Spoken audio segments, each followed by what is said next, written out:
Hello and welcome back to Print It Yourself. Today we are going to be covering the sliding 1x2x3 by NKCubed.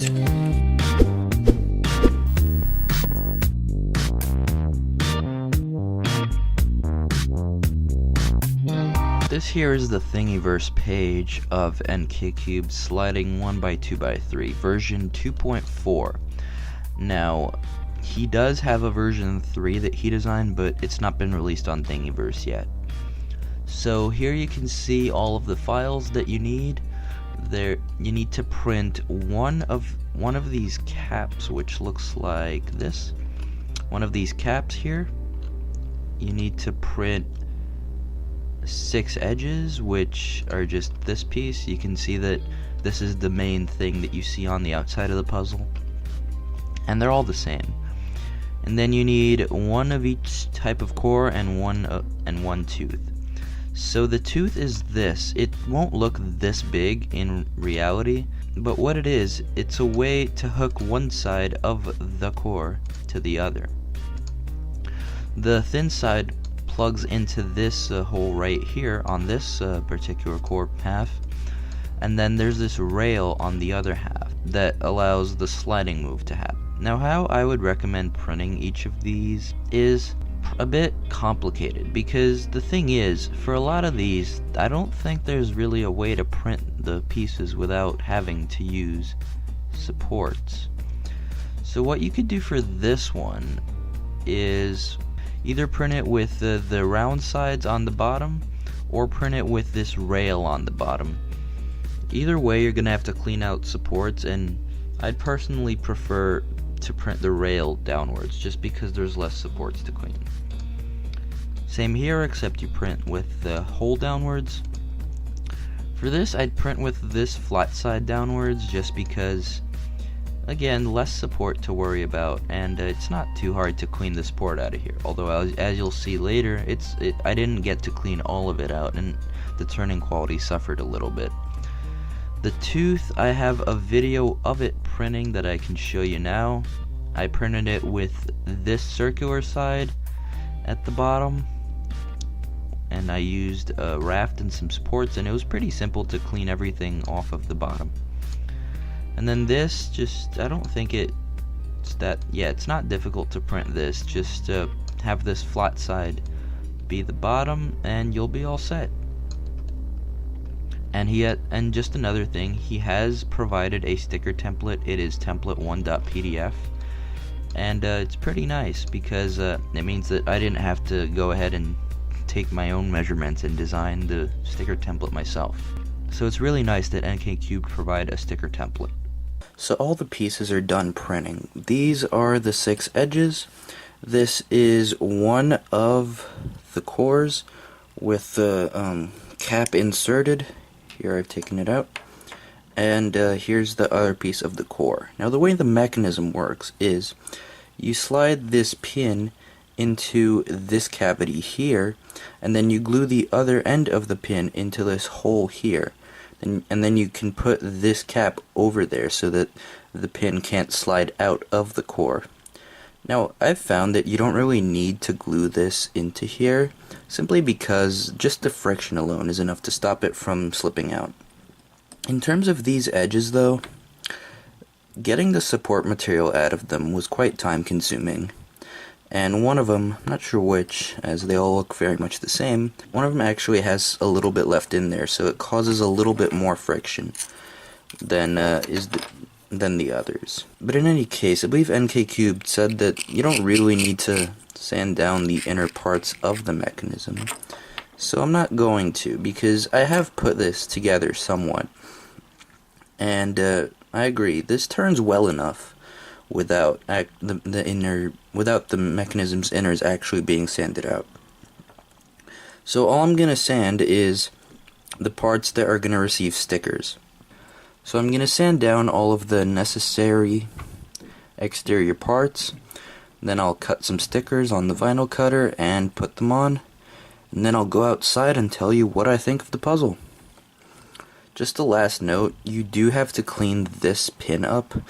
This is from tooth.stl, And basically you just have to clean it up to the point where, you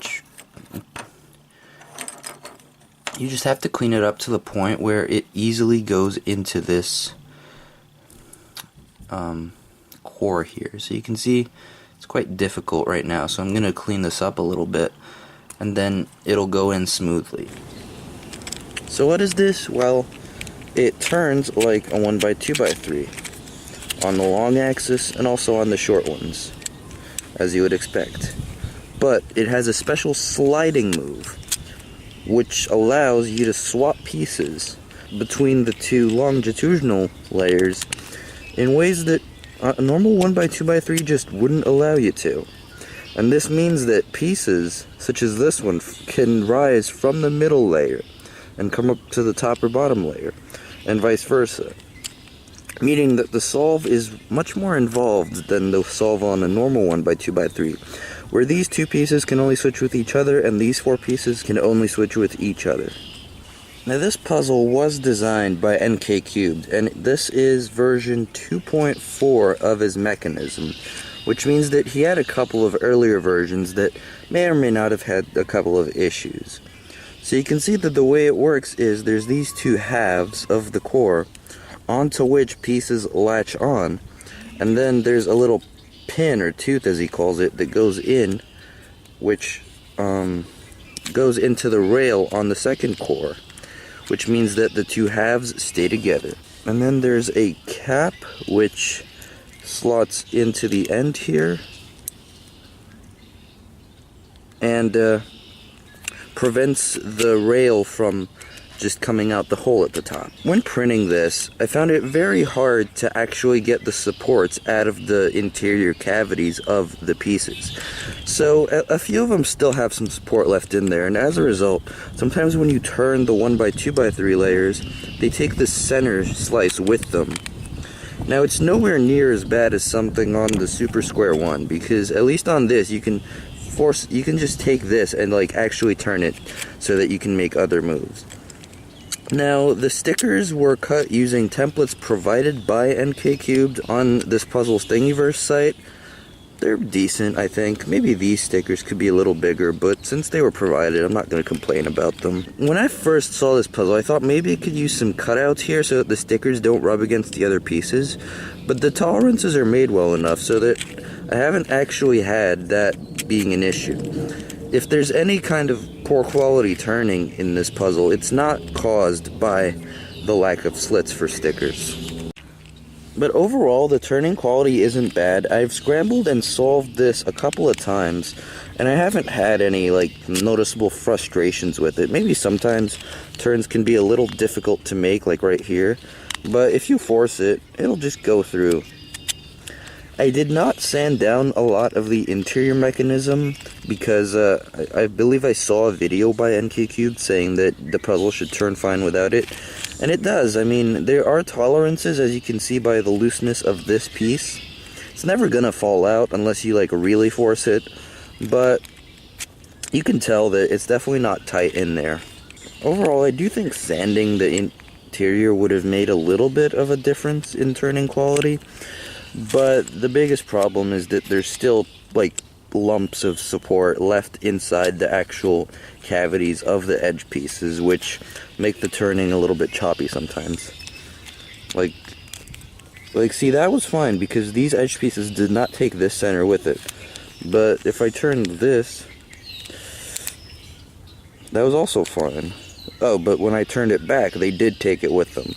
So that's the main problem, but you can see it's pretty simple to just put it back so that you can make other types of turns. So what I'm going to do now is scramble the puzzle up, and then afterwards I'll solve it.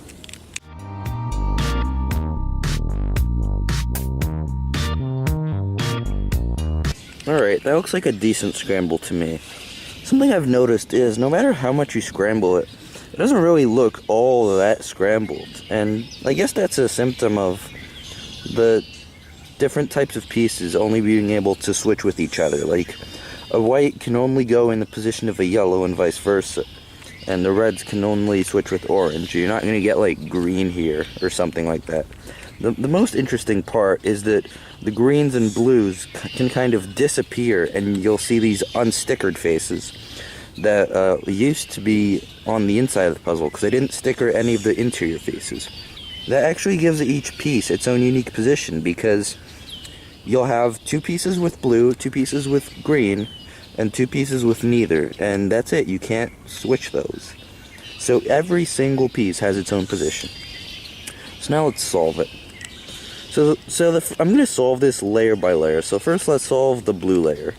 I'm going to look for the other blue piece first. It is not here, and also, oh, it's right here.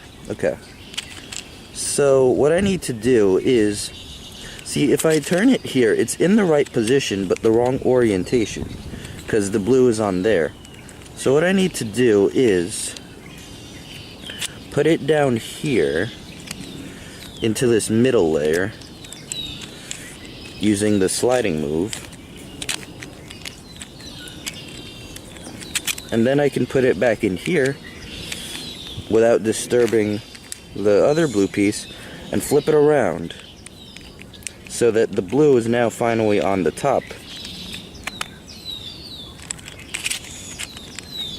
And then what I can do is put it back and bring this down,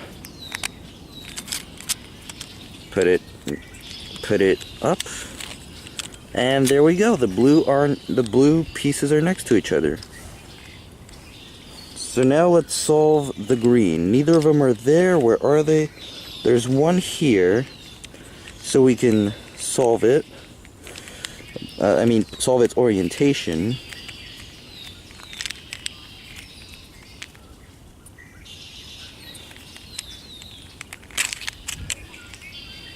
And then bring it over, and then put this back, and there's one of them. And now where's the other?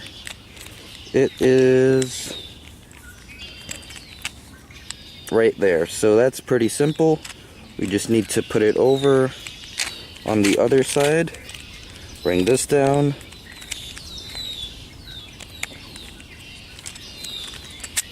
and bring it over.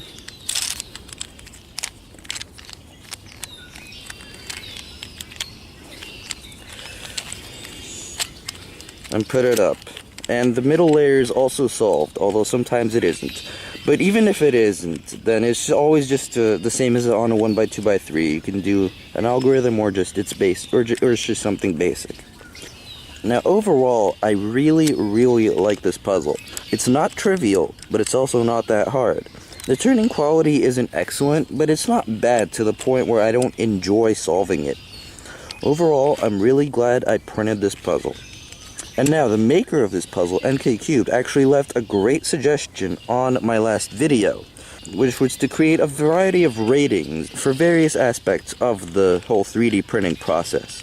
So I think that's a great idea. So what I am going to do now is give you the scores for this puzzle. And if you're wondering what the scores for the last puzzle, the Slice Pentagon, are, I have left them in the description of that puzzle's video.